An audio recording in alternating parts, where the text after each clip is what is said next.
Hello my little learners, you can call me Lovegood and I hope you enjoy this video. Here are just a few things before we get started. Today I'm presenting you with Ghostly Bonds by KittyKqt on AO3. Thank you so much KittyKqt for letting me podfic this if you ever somehow find this. Little learners, please go give your love to the author of this fic. The link to this fic will be in a pinned comment by me on this video, and any warnings to this fic will be in the description on this video.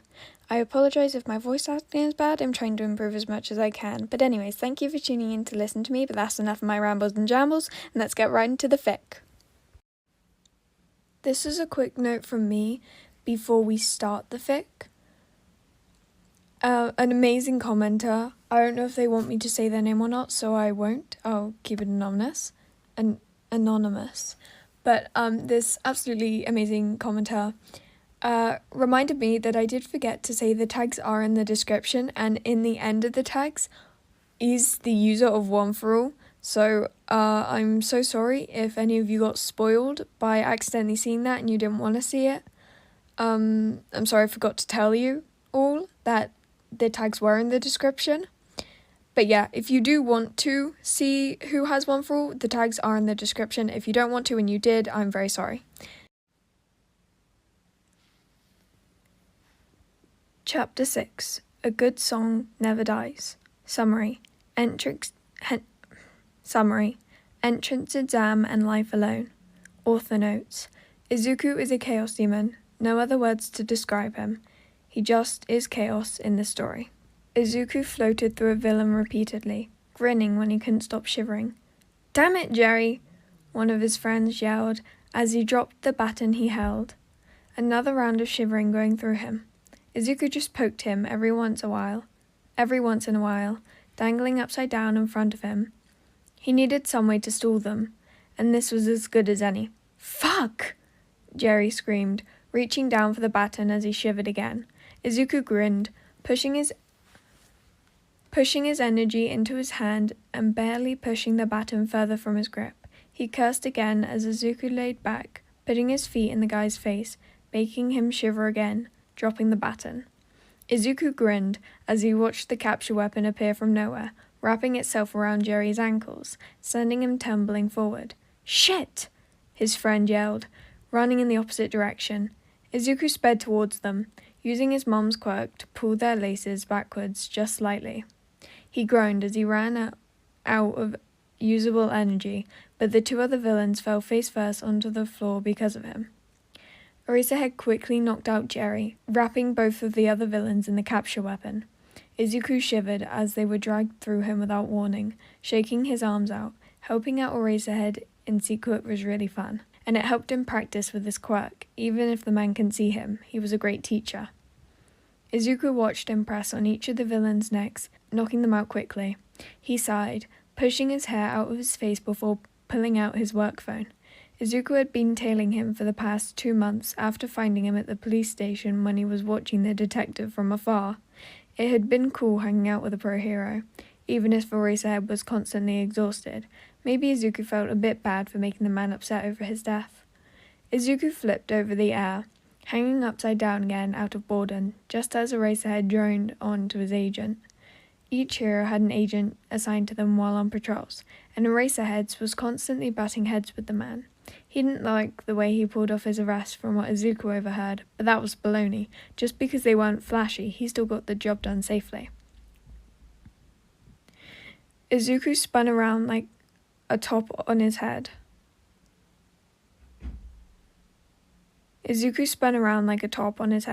Barely catching movement from Jerry behind them. He had managed to get himself out of the makeshift handcuffs, shooting a tentacle finger at the back of Eraserhead's head. Eraserhead wasn't paying attention. Izuku bit his lip and forced all his energy into his hands, grabbing the man's shoulder, shoving him backwards. He shouted in concern, taking 2 steps to the side as the tentacle finger shot by his head, right where it used to be. Izuku sighed, dissipating his energy over his body, vision spotting slightly. He hadn't tried to do something that bold since the last time, and his head pounded as he tried to steady his floating. The only good thing was Eraserhead didn't seem to see him, Whether it was because he was too busy cancelling Joy's quirk and smacking the guy across the head or not, Izuku was grateful. People knowing he wasn't fully dead would ruin everything. He couldn't help people if they knew he was there, like a curse to mess up their day. He passed a hand through each of the villains when he finally steadied himself, smiling slightly at the way they shivered. God, his head hadn't hurt like that since before he died. He had not missed it at all. Finally, the police car rolled up and Eraserhead helped load the villains in, muttering something about paperwork to the officer, who then drove off. Izuku followed the hero back to another alley, trying to blink away the spots in his vision. He flipped around, having lost Eraserhead as he was distracted.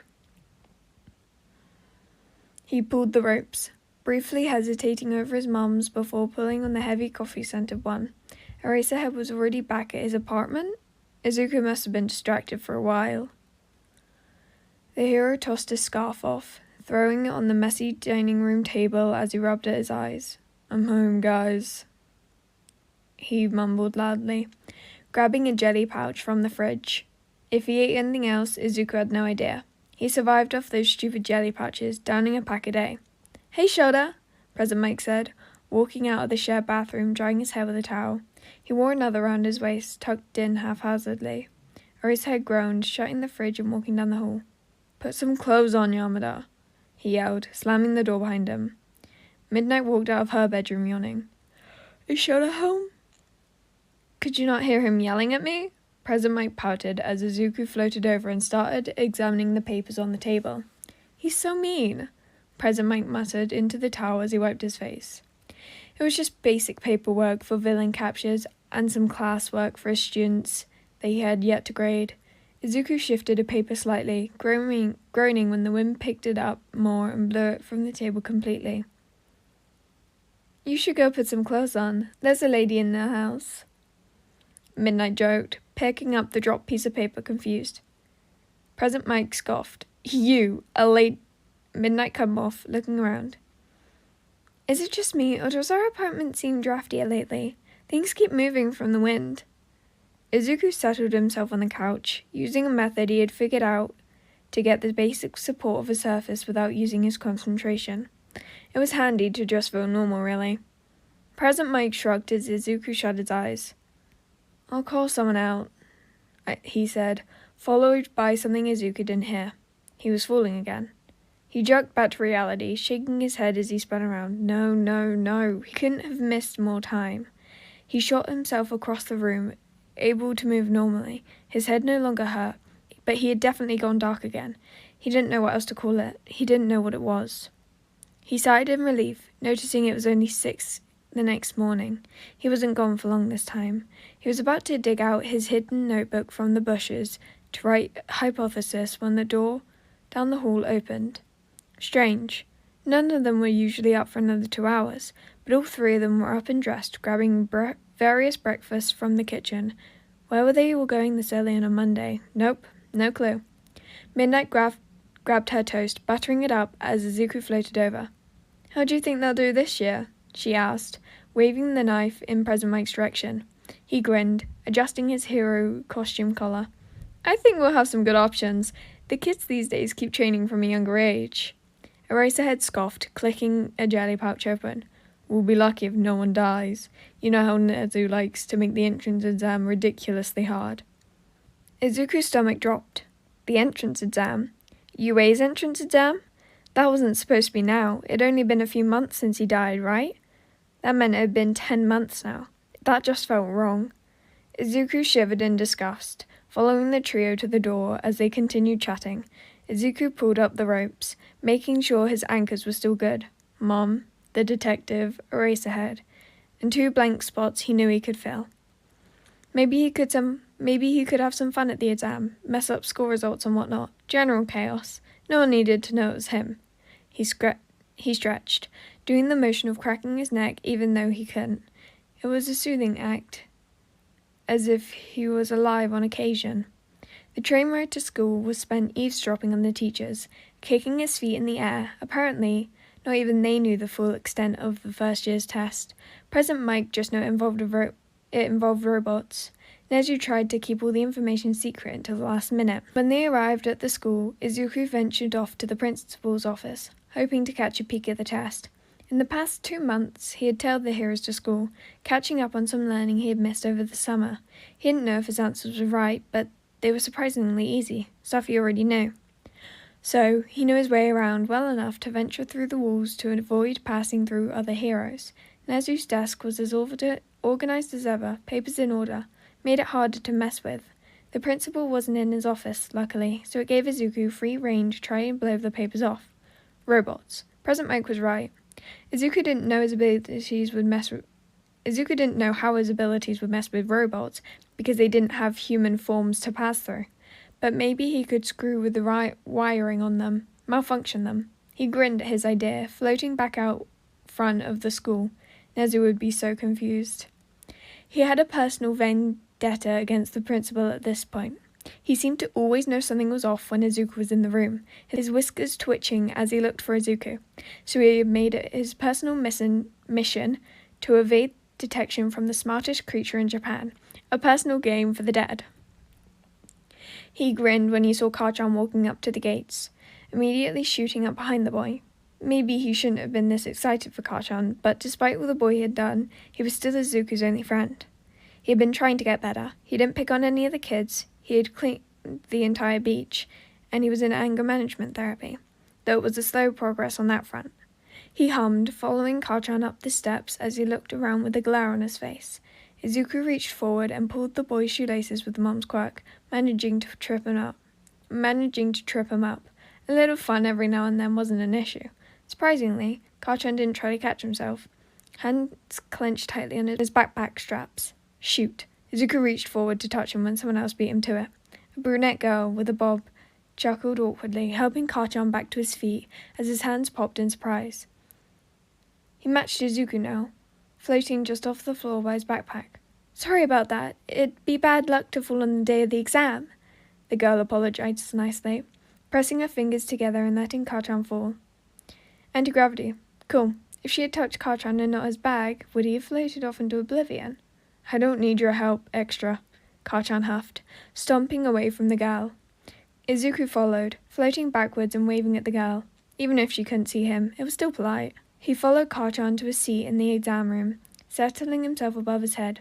All the seats were taken, or else he would have joined him. Ectoplasm handed out the tests and gave the rules before starting an hour-long timer. Izuku scanned it as Kachan worked, frowning slightly. This was really simple. Some were more complicated, but he could do all these. Kachan hesitated over a question, and Izuku touched the pencil slightly, hovering it over the right answer. It wasn't cheating if no one found out.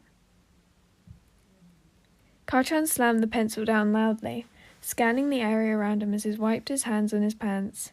He always freaked out whenever Izuku did anything, but whatever. He would get the right answers on the test. The test went smoothly. Ectoplasm's clone collecting their papers and leaving with an armful of them. President Mike walked in, replacing him, and Izuku grinned. Time for some fun.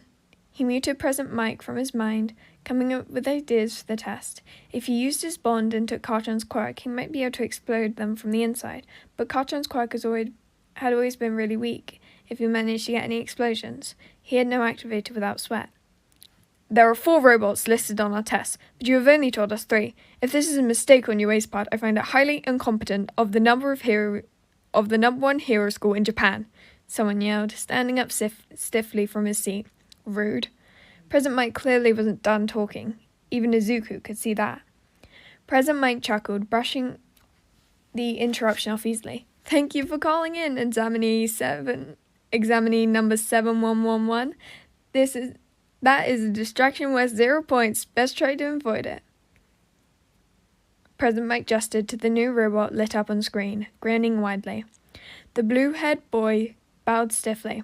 I'm sorry for my intrusion. And you, he yelled, turning to look right at Izuku.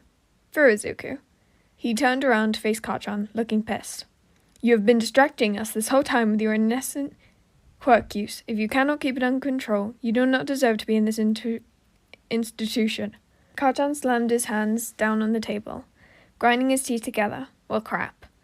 He took a deep breath, shutting his eyes as he heard Kachan's hands getting louder before opening them quickly. They stung so much, but Kachan's hands slowly stopped popping as they looked down at them, confused. Now, please remain civil to each other, President Mike said, trying to de-escalate the situation. Izuku's eyes hurt so much as he tried to keep Eraserhead's quirk active while Kachan sat down, staring at his hands. He could feel a tear run down his cheek as Kachan finally put his hands in his pocket, looking down at his table quietly. Izuku blinked, letting out a sigh of relief. Eraserhead's quirk was always so painful to use. Only his mom's was without issue so far, though he hadn't tried out the detectives. No one talked to the dead boy. Alrighty, my little learners, that's a wrap of this one. I love this chapter, and we're finally getting into the entrance exam, which means we're finally getting into UA. So my little learners, this is a little reminder that you might have something you need to do or check. I hope you will have a fantastic time wherever and whenever you may be, day and night, dust till, low tide, high tide, whatever it is for you. You can call me Lovegood, and that was Chapter 6 of Ghostly Bonds by KittyKqt on AO3. Again, the link to this fic will be in the pinned comment by me in this video, and the tags are in the description. Bye my little learners.